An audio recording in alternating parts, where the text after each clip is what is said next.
என்னாமம் 16வது அதிகாரத்தில் இந்த கோராகு யார் அப்படின்னா லேவியின் புத்திரரில் ஒருவன். யாரு? லேவியின் புத்திரல் ஒருவன். இந்த லேவி யார் அப்படின்னா யாக்கோபுடைய குமாரன். எத்தனை பேருக்கு தெரியும் யாக்கோபுக்கு எத்தனை கோத்திரம், எத்தனை குமாரர்கள்? 12 கோத்திரம். ரூபன், சிமியோன், லேவி, யூதா, தான், நப்தலி, காத், ஆசேர், இசக்கார், செபுலோன், யோசேப்பு, பெஞ்சமின் அப்படின்னு 12 கோத்திரங்கள் ஆமென் யாக்கோபுக்கு உண்டு. அந்த கோத்திரத்தில் லேவியின் கோத்திரத்தில் உள்ள ஒரு குமாரன் தான் இந்த கோராகு. நல்லா கவனிங்க, ஆசரிப்பு கூடாரத்தில் தேவனுடைய வேலையை செய்வதற்கு இந்த லேவியின் புத்திரரை தான் கர்த்தர் பிரித்தெடுத்தார். ஆமென் சொல்லுங்களேன். ஆமென். நிறைய பேருக்கு அந்த 12 கோத்திரத்தில் ஒவ்வொருத்தருக்கும் தேவன் ஒவ்வொரு பங்கு கொடுத்தார். உனக்கு இந்த இடம், உனக்கு இந்த இடம், ஆமென், இசக்காருக்கு இந்த இடம், இந்த ஆசீர்வாதம். ஆனால் லேவிக்கு சொன்னார் அவனுக்கு எந்த பங்கும் இல்லை, பாகும் இல்லை, நானே அவன் பங்கும் சுதந்திரமுமாய் இருக்கிறேன் என்று சொன்னார். அல்லேலூயா சொல்லுங்களேன். ஆமென். அந்த லேவியின் கோத்திரத்தில் உள்ளவன் தான் இந்த கோராகு என்பவன். ஆமென். இவருக்கு ஆமென் இந்த கோராகு இருக்கிறார்ல, இவரோட கசின் உறவின் முறையார் தான் மோசேயும் ஆரோனும். அப்ப மோசே, ஆரோன், கோராகு இந்த 3 பேரும் சொக்காரங்க. யாரு? இந்த மோசே, ஆரோன், கோராகு 3 பேரும் உறவின் முறையா. நல்லா கவனிங்க, இந்த கோராகு இப்ப என்ன பிரச்சனைனா அவனுடைய சகோதரனாகிய ஆரோன் இருக்கிறார் இல்லையா, நீயும் என் கூட பிறந்தவன் தான், நீயும் என்னுடைய உறவின் முறையா தான், ஆனா நீ மட்டும் ஆசாரிய ஊழியம் செய்யற, ஆனா எங்களுக்கு அந்த பட்டம் கொடுக்கப்படவில்லை என்று சொல்லி. நல்லா கவனிங்க, இந்த கோராகோட வேலை என்னன்னா ஆண்டவர் ஒவ்வொருத்தருக்கும் ஒவ்வொரு வேலையை பிரித்து கொடுத்துட்டார். ஆசரிப்பு கூடாரத்தில் எப்பா நீங்கள் புல்பீட்டில் இருந்து வேலை செய்யணும். உங்களுக்கு புரிகிற மாதிரி சொல்கிறேன். நீங்கள் ஆசரிப்பு கூடாரத்தில் தூபம் காட்டணும், பலி செலுத்தணும், இவங்க இந்தந்த வேலையை செய்யணும்னு சொல்லி ஆண்டவர் ஒவ்வொருவருக்கும் பிரித்து கொடுத்துருக்கிறார். அதே போல் இந்த கோராகு புத்திரருடைய வேலை என்னன்னா ஆமென் அவங்க அந்த வாசலை காக்கிறவர்களும். யாரு? ஆசரிப்பு கூடாரத்து வாசல் நின்று வாசல் காக்கிற வேலை. எந்த தீங்கானது உள்ள வந்துடக்கூடாது, யாரும் தேவையில்லாத கர்த்தருக்கு பிரியமில்லாத பலியை உள்ள கொண்டு வந்துடக்கூடாதுன்னு காவல் காக்கிற வேலையும். அது மட்டும் இல்ல, அவங்க என்ன செய்வாங்கன்னா அந்த ஆசரிப்பு கூடாரத்தில் உள்ள உடன்படிக்கை பெட்டி எல்லாத்தையுமே ஒரு துணியை வச்சு விராப் பண்ணிடுவாங்க, அதாவது சுத்தி. அதுக்கப்புறம் தான் இந்த கோராகின் புத்திரர் அதை தூக்கி கொண்டு போகணும். இந்த சுமை சுமக்கிற வேலை கோராகு புத்திரருடைய வேலை. இதை பார்த்த இந்த கோராகு, எப்பா ஆரோன் நீ என் கூட தான் பிறந்த, மோசே நீ எங்க கூட தான் பிறந்த, ஆனா நீங்க மட்டும் ஆளுகை செய்றீங்க, நீங்க மட்டும் ஆலயத்துக்கு உள்ள வேலை செய்றீங்க, ஆனா எங்களுக்கு மட்டும் ஏன் இப்படி என்று சொல்லி ஆமென் தேவனுக்கு விரோதமாய் எதிர்த்து நின்றதை நாம பார்க்கிறோம். அல்லேலூயா சொல்லுங்களேன். இப்படி நின்றபடினாலே என்ன ஆச்சுன்னா தேவ கோபம் உண்டு. அவர்கள் எல்லாரும் பூமி பிளந்து உயிரோட பாதாளத்திற்குள்ள போகும்படி சூழ்நிலை வந்துச்சு. அல்லேலூயா சொல்லுங்களேன். ஆமா, உயிரோட பரலோகத்துக்கு போனவங்களும் இருக்காங்க, உயிரோட பாதாளத்துக்கு போன ஒரு கூட்டமும் இருக்குது. அல்லேலூயா சொல்லுங்களேன். உயிரோட பரலோகத்துக்கு போனது யாரு? எலியாவை ஆண்டவர் எடுத்துக்கொண்டார், ஏனோக்கை எடுத்துக்கொண்டார். ஆண்டவராகிய இயேசு மரணத்தை உயிரோடு விழுங்கி ஆமென் உயிருள்ளவராய் அவர் திரும்பி சென்றார். ஆனா இங்க ஒரு கூட்டம் உயிரோடையே பாதாளத்திற்குள்ள போகும்படி ஒரு சூழ்நிலை வந்துருச்சு. சரி, இந்த சங்கீதம் 85:4 ஒருக்கா கூட வாசிப்போமா? சங்கீதம் 85 சங்கீதம் 4வது வசனம். எங்கள் ரட்சிப்பின் தேவனே, ஒரு வாசிங்களேன். எங்களை திருப்பி கொண்டு வாரும், எங்கள் மேல் உள்ள உமது கோபத்தை ஆறப்படும். நல்லா கவனிங்க, இந்த கோராகு புத்திரர் மேல தேவனுடைய கோபம் இருந்தது. ஒரு நிமிஷம் கொஞ்சம் நல்லா கவனிங்க, யாரும் தூங்கிறாதீங்க. கோராகு புத்திரர் மேல தேவனுடைய கோபம் இருந்துச்சு. அதான் அவங்க சொல்றாங்க, ஆண்டவரே எங்க மேல உள்ள உங்க கோபத்தை மாத்தி எங்களை திரும்பி கொண்டு வாரும். இது ஏன் நடந்துச்சு, ஏன் இந்த கோபம் அப்படின்னு சொல்லி தான் நம்ம பார்க்க போகிறோம். நம்முடைய வாழ்க்கையிலும் நாம இப்ப பார்க்க போற சில காரியங்கள் இருந்தா என்னென்ன இந்த கோராகின் புத்திரருக்கு ஏன் இப்படி நடந்துச்சு, அவங்க அதற்கப்புறம் என்னவாக இருந்தார்கள் என்று சொல்லி நம்ம பார்க்கலாம். சரி, ஏன் இந்த கோபம்னா என்னாகமம் 16வது அதிகாரம் 11வது வசனத்தை வாசிங்களேன். என்னாகமம் 16வது அதிகாரம் 11.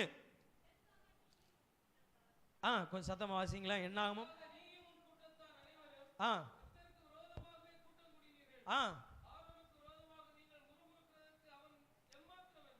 ஆமென். மோசே சொல்கிறார், கோராகே நீயும் உன் கூட்டத்தார் எல்லாரும் கர்த்தருக்கு விரோதமாக கூட்டம் கூடினீர்கள், ஆரோனுக்கு விரோதமாக நீங்கள் முறுமுறுக்கிறதற்கு அவன் எம்மாத்திரம். நல்ல கவனிங்க, இந்த கோராகு புத்திரர் மேல, இந்த கோராகியின் மேல தேவனுடைய கோபம் மூழுவதற்கு முதல் காரணம் கர்த்தருக்கு விரோதமாய் கூட்டம் கூடினார்கள். அவங்க கர்த்தருக்கு விரோதமாக கூட்டம் கூடல, மோசேக்கும் ஆரோனுக்கும் விரோதமாய் கூட்டம் கூடினார்கள். அந்த கோராகு அவன் மட்டும் வந்து நிக்கல, அவங்க கூட எல்லாத்தையும் கூட்டம் கூட்டிட்டார். இங்க பாருங்க, இவங்க இப்படி செய்யறாங்க பாருங்க, இவங்க மட்டுமா, இவனும் எங்க கூட பிறந்தவங்க தான், இவங்க மட்டும் நம்மளை ஆளுகை செய்யறாங்க, இவங்க சொல்ற வேலையெல்லாம் நம்ம செய்யணுமான்னு சொல்லி கோராகு ரூபன் புத்திரரில் உள்ள ஒரு சிலர் 250 பிரபலமான அந்த இஸ்ரவேல் கூட்டத்தில் நல்ல ஃபேமஸான எல்லாரையும் கூட்டிட்டு போய் மோசேக்கு ஆரோனுக்கு விரோதமா நிக்கிறாங்க. எப்பா நீ மட்டும்தான் இதெல்லாம் செய்வியான்னு சொல்லி விரோதமாய் அவர்கள் நின்றபடியினாலே. நல்லா கவனிங்க, இன்றைக்கு அநேகருடைய வாழ்க்கையில இப்படிப்பட்ட சுபாவம் இன்னைக்கு கிறிஸ்தவங்களுக்குள்ள இருக்கிறது. எத்தனை பேர் ஆமென் சொல்றீங்க? எதற்கு எடுத்தாலும் கோபித்து விரோதித்து நிற்கிற ஒரு அனுபவம். ஏன் நீ மட்டும் தான் இதை செய்வியா, ஏன் நீங்க மட்டும் தான் இதை செய்வீங்களா, என்னால செய்ய முடியாதா என்று சொல்லி ஆமென் தேவனுடைய ஊழியர்களா இருக்கட்டும், ஆமென் நம்ம கூட இருக்கிற சகோதரர்களா இருக்கட்டும், எதிர்த்து நிற்கிற இந்த அனுபவம் இருக்கும் என்று சொன்னால் கோராகின் மேல தேவ கோபம் தங்கினது போல உங்க மேல என் மேலும் அவருடைய கோபம் தங்குகிறதற்கு வாய்ப்பு இருக்கு. அல்லேலூயா சொல்லுங்களேன். இன்னைக்கு ஆண்டவர் சமூகத்தில் ஒப்பு கொடுப்போம், கோராகின் புத்திரர் போல எனக்குள்ள இந்த எதிர்த்து நிற்கிற குணம் இருக்கிறதா? ஆமென் ஆமென். அவன் மட்டுமல்ல, அவனோடு கூட ஒரு கூட்டத்தையும் கூட்டிக் கொண்டு போய் எதிர்த்து நிற்கிற இந்த அனுபவம் இருக்கும் என்று சொன்னா இன்னைக்கு அதை மாற்றுகிறதற்கு நம்ம அர்ப்பணிப்போம். அல்லேலூயா சொல்லுங்களேன். ஆமென். அடுத்ததாக என்னாகமம் 16:3 ஒரு சம்பவம் இருக்கு பாருங்க. அவர் என்ன செய்றாங்க, மோசேக்கு ஆரோனுக்கு விரோதமாக கூட்டம் கூடி மிஞ்சி போகிறீர்கள், எல்லாரும் பரிசுத்தமானவர்கள் இருக்கிறாரே, சபைக்கு மேலாக உங்களை ஏன் உயர்த்துகிறீர்கள்? நல்ல கவனிங்க. இரண்டாவது, அந்த ஆண்டவருடைய கோபத்துக்கு காரணம் என்னன்னா அவர்களுக்குள்ள இருந்த பெருமை. அல்லேலூயா சொல்லுங்களேன். ஆமென். நானும் பரிசுத்தமானவன் தான்ப்பா, என் கூட ஆண்டவர் இருக்கிறாரு, நீ என்ன இப்படி பேசிக்கிட்டு இருக்க என்று சொல்லி அது அவர்களுக்குள்ள பெருமையா இருந்தபடினாலே பெருமையுள்ள அவர்களுக்கு கர்த்தர் எதிர்த்து நின்றார். அல்லேலூயா சொல்லுங்களேன். இன்னைக்கு நம்முடைய வாழ்க்கையில ஒரு ஊழியக்காரர் இப்படி சொல்றார், நான் ரொம்ப தாழ்மையா இருக்கிறேன் அப்படின்னு நான் நினைச்சாலே நான் பெருமையா இருக்கிறேன் அர்த்தமா? எப்படி? எப்பா நான் ரொம்ப தாழ்மையா இருக்கிறேன், யார்கிட்டையும் இது இல்லை, அதுவே நான் தாழ்மையா இருக்கிறத நினைச்சு பெருமைப்படுகிறதே ஒரு பெருமை. அல்லேலூயா சொல்லுங்களேன். ஆமென்.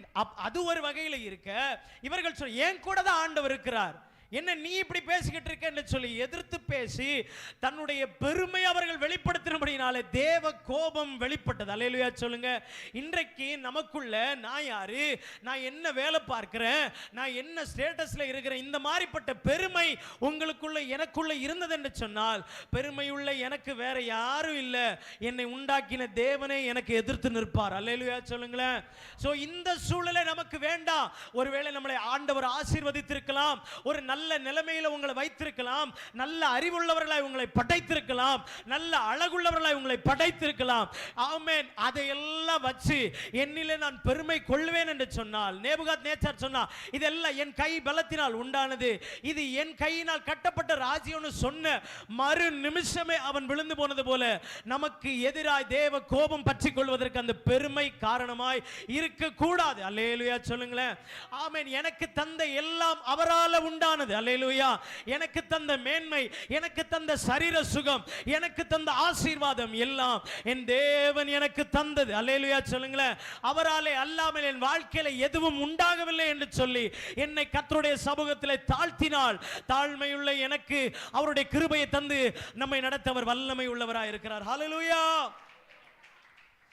2 பேர் ஜெபம் பண்ண போனாங்க. ஜெபம் பண்ண போன இடத்துல ஒருத்தர் அவனை பத்தியே பேசிட்டு இருக்கான். நான் அப்படி, நான் இப்படி, அவனை மாதிரி இல்லை, இவனை மாதிரியா நான் இருக்கிறேன், நான் எப்படி உபவாசம் பண்றேன், நான் எப்படி காணிக்க கொடுக்குறேன், நான் எப்படி இருக்கிறேன்னு சொல்லி அவனை பத்தியே அவன் அங்க புகழ்ந்துகிட்டே இருக்கிறான். ஆண்டவர் பார்த்தார், எப்பா அவனுக்கு பின்னாடி ஒருத்தன் நின்று இறக்கத்திற்காக கெஞ்சி நிற்கிறான். ஆண்டவரே எனக்கு இறங்குங்க, நான் அவனை மாதிரி இல்லை, ஒத்துக்கிறேன், என் பாவியாகி என் மேல கிருபையாயிருங்க என்று சொல்லி கேட்ட அவனுடைய ஜெபத்தை கேட்ட ஆண்டவர். அல்லேலூயா சொல்லுங்களேன்.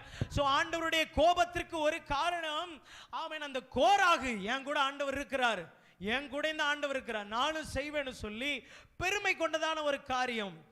என்னாகமம் 16வது அதிகாரம் 10வது வசனத்தை வாசிக்கும் பொழுது, சகோதரரையும் சேர பண்ணினதும் உங்களுக்கு அற்ப காரியமோ, ஆசாரிய பட்டத்தையும் தேடுகிறீர்களோ. நல்ல கவனிங்க, ஒரு நிமிஷம். இந்த கோராகு என்னன்னா, எனக்கு இந்த சின்ன வேலையா நீ கொடுத்துருக்கீங்க அப்படின்னு சொல்லி அவனுக்கு ஒரு கோபம். நீங்க எல்லாம் நல்ல பெரிய பெரிய வேலையை செய்றீங்க, எனக்கு இந்த காவல் காக்கிற வேலையை, இது தூக்கிட்டு போகிற வேலையும் தான் எங்களுக்கு இது அற்ப காரியமா இருக்கிறது என்று சொன்னபடினால மோசே கேட்கிறார், எப்பா இந்த வேலையெல்லாம் உனக்கு அற்ப காரியமா? ஆண்டவர் சமூகத்தில் வந்து இருக்கிறது உனக்கு அற்ப காரியமா? காவல் காக்கிறது உனக்கு அற்ப காரியமா? இந்த வேலையை செய்வது உனக்கு அற்ப காரியமா என்று சொல்லி மோசே கேட்கிறார். இந்த ஆண்டவருடைய சமூகத்தின் காரியத்தை அற்பமாய் நினைத்தபடினாலே தேவ கோபம் அவருடைய வாழ்க்கையில் வந்தது. அல்லேலூயா சொல்லுங்களேன். இன்னைக்கு ஆண்டவர் சமூகத்தை அற்பமாய் எண்ணுகிற பிள்ளைகள் இருக்கிறார்கள். ஆண்டவருடைய ஊழியர்களை அற்பமாய் நினைக்கிறவங்க இருக்கிறாங்க. குடும்பத்தில் உள்ளவர்களை அற்பமாய் நினைக்கிறவர்களும் இன்றைக்கு சபைக்குள்ள இருக்கிறார். அல்லேலூயா சொல்லுங்களேன். ஆமென். ஒருவேளை குடும்பத்தில் உள்ளவர்கள் உங்களுக்கு உதவியாக இல்லாம இருக்கலாம், ஆனால் கர்த்தர் அவர்கள் உங்களுடைய வாழ்க்கையில் கிடைத்த ஒரு பொக்கிஷம். அல்லேலூயா சொல்லுங்களேன். குடும்பத்தில் உள்ளவர்களை ஒரு நாளும் அற்பமாய் எண்ணாதீர்கள். அல்லேலூயா. ஆமென். நான் இது பேசுறதுக்குரிய வயசு கிடையாது, ஆனாலும் சின்னதா நான் சொல்லிட்டு விட்டுறேன். குடும்பத்தில் உள்ள ஒருவரையும் ஆண்டவருடைய வசனம் சொல்லுகிறபடி, ஆமென், இதெல்லாம் உங்களுக்கு அற்ப காரியமா? அவர் உங்களுக்கு ஈவாய் தந்த பிள்ளைகள், ஈவாய் தந்த குடும்பம் எல்லாம் அவரால் உண்டானது. அல்லேலூயா சொல்லுங்களேன். இதை தானே எனக்கு தந்திருக்கிறீங்க, இதுல என்ன மேன்மை? அவர்களுக்கு இதை விட அதிகமா இருக்கிறது என்று சொல்லி ஆண்டவருடைய சமூகத்தை அற்பமாய் எண்ணினாலும் சரி, நம்ம குடும்பத்தில் உள்ளவர்களை அற்பமாய் நடத்தினாலும் சரி, ஏளனமாய் நடத்தினாலும் சரி, அவருடைய கோபம் என் மேல் மூழும். அல்லேலூயா சொல்லுங்களேன். அல்லேலூயா. இன்னைக்கு கொஞ்சம் யோசித்து பாருங்க, குடும்பத்தில் உள்ள எல்லாரையும் நான் ஒரே மாதிரி நடத்துறேனா, அற்பமா நடத்துறேனா, இவங்களால ஒரு பிரோஜனமும் இல்லை, இல்லைன்னா இவங்க எனக்கு சாதகமா நடக்கலன்னு சொல்லி அவங்கள நான் ஏளனப்படுத்துறேனா, நிர்விசாரப்படுத்துறேனா, அற்பமாய் நடத்துறேனா, அவருடைய கோபம் என் மீது மூழும். அல்லேலூயா சொல்லுங்களேன். நான் யாரை அற்பமா நடத்துறேனோ அவர்கள் பக்கம் தான் கர்த்தர் நிற்பார். அல்லேலூயா சொல்லுங்களேன். ஆமென், ஆமென். அன்னாள் அற்பமாய் நடத்தப்பட்டாள், ஒரு குழந்தை இல்லை, அதற்காக அற்பமாய் நடத்தப்பட்டாள், ஆனால் அவள் பக்கம் கர்த்தர் நின்றார். அல்லேலூயா சொல்லுங்களேன். தாவீது அவனுடைய சொந்த குடும்பத்தினால் அற்பமா நடத்தப்பட்டான், தன்னுடைய பெற்றோரினால் அற்பமா நடத்தப்பட்டான், ஆனால் அவன் கூட தான் சேனைகளின் கர்த்தர் கூட இருந்தார். அல்லேலூயா சொல்லுங்களேன். இன்றைக்கு உங்க குடும்பத்தில், நம்முடைய வாழ்க்கையில யாராவது அற்பமா நான் நடத்தப்படுறேன், என்னை ஏளனமா நடத்துறாங்கன்னு சொன்னீங்கன்னா நீங்க தைரியமா சொல்லுங்க, சிறுமைப்பட்டவளே பாக்கியவதி, கர்த்தர் என்னோடு கூட இருக்கிறார். அல்லேலூயா சொல்லுங்க. கையை தட்டி அந்த ஆண்டவருக்கு மகிமை. ஹல்லேலூயா. யாரையுமே நம்முடைய குடும்பத்திலும் சரி அற்பமாய் நடத்த வேண்டாம். கர்த்தருடைய சமூகத்திற்கு கூடி வருவதை தயவு செய்து அற்பமாய் நினைக்க வேண்டாம். என்ன 4 பேர் உட்கார்ந்து கூடி ஜெபம் இருப்பாங்க, இதுல என்ன பெருசு? இல்ல, ஆண்டவரே சொல்ற, எங்கே 2-3 பேர் கூடி இருக்கிறீர்களோ, எப்பா வானத்தையும் பூமியை உண்டாக்கிற நான் நடுவில் இருக்கிறேன்னு சொன்னவர். அல்லேலூயா சொல்லுங்களேன். ஒரு நாள் இது சின்ன சபை தானே, அற்பமாய் நினைக்காதீங்க. இந்த வேலை தானே, அற்பமாய் நினைக்காதீங்க. எதையும் அற்பமாய் நினைத்தால் அவர் எனக்கு தந்ததை நான் அற்பமாய் நினைக்கிறேன்னு அர்த்தம். அல்லேலூயா சொல்லுங்களேன். இந்த வேலை தானே, இது அற்பமான வேலை, நான் இதுக்கெல்லாம் போக மாட்டேன். இந்த கூட்டம் தானே, இதெல்லாம் போட்டு யார் போவா? நான் ஆண்டவருடைய சமூகத்தை அற்பமாய் நினைத்தால் அவருடைய கோபம் என் மேல மூடும். அல்லேலூயா சொல்லுங்களேன். இன்னைக்கு ஆண்டவர் சமூகத்தில் ஒப்பு கொடுப்போம்.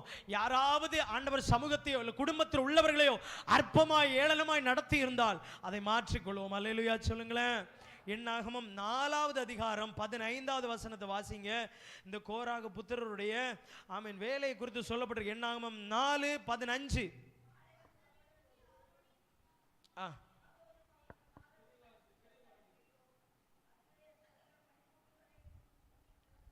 மூடி தீர்த்த பின்பு எடுத்துக்கொண்டு போகிறதற்கு வரக்கடவர்கள் அவர்கள் சாகாதபடிக்கு பரிசுத்தமானதை தொடாதிருக்க கடவர்கள். ஆசரிப்பு கூடாரத்திலே கோகாத் புத்திரர் சுமக்கும் சுமை இதுவே. நான் முதல்ல சொன்னல, அங்க உள்ளதெல்லாம் சுத்தி தூக்கி கொண்டு போவாங்கன்னு. இவங்களுடைய ஒரு வேலை சுமை சுமக்கிற வேலை. கர்த்தருடைய அந்த உன்னதமான பெட்டியை, உன்னதமான காரியங்களை சுமந்து கொண்டு போகிற வேலை. நல்லா கவனிங்க. இந்த கோகாத் புத்திரர், இந்த கோராகினுடைய புத்திரர் இந்த சுமை சுமக்கிறத அவங்க விரும்பவில்லை. அல்லேலூயா சொல்லுங்களேன். சுமை சுமக்கிறதை பழுவாக நினைத்தார்கள். ஏன் எனக்கு மட்டும் இந்த சுமை, ஏன் எனக்கு மட்டும் இந்த பாரம் என்று சுமை சுமக்கிறதை அவர்கள் வெறுத்தபடியினாலே தேவ கோபம் அவர்கள் மூலம் உண்டது. அல்லேலூயா சொல்லுங்களேன். ஆமென். இன்றைக்கு இயேசு சொல்கிறார், ஆமென், ஒருவன் என்னை பின்பற்றி வர விரும்பினால் அவன் தன்னை தான் வெறுத்து தன் சிலுவை எடுத்துக்கொண்டு என்னை பின்பற்றி வர கடவன். அல்லேலூயா சொல்லுங்களேன். நம் ஒவ்வொருடைய வாழ்க்கையிலும் ஒவ்வொருவருக்கும் ஒரு சிலுவை நியமிக்கப்பட்டிருக்கிறது. என் சுமை லகுவா இருக்கிறது என்று சொல்லி ஆண்டவர் சொல்லுகிறார். ஒவ்வொரு நாளும் பாடுகள் உண்டு, ஒவ்வொரு நாளும் உபத்திரவங்கள் உண்டு. ஆனால் திடன் கொள்ளுங்கள், நான் உலகத்தை ஜெயித்தேன் என்று சொன்னவர் ஆண்டவருடைய சமூகத்தில் வருகிற நமக்கு வருகிற நிந்தைகள் ஒரு சுமைதான், வருகிற பாடுகள் ஒரு சுமைதான். இவை எல்லாவற்றையும் தூக்கி ஆமென் விசுவாசத்தை துவங்குகிறவரும் முடிக்கிறவரும் ஆகிய அவரை நோக்கி நான் பொறுமையோடு ஓடுவேன் என்று சொன்னால் என் நிமித்தம் அவர் சந்தோஷப்படுவார். அல்லேலூயா சொல்லுங்களேன்.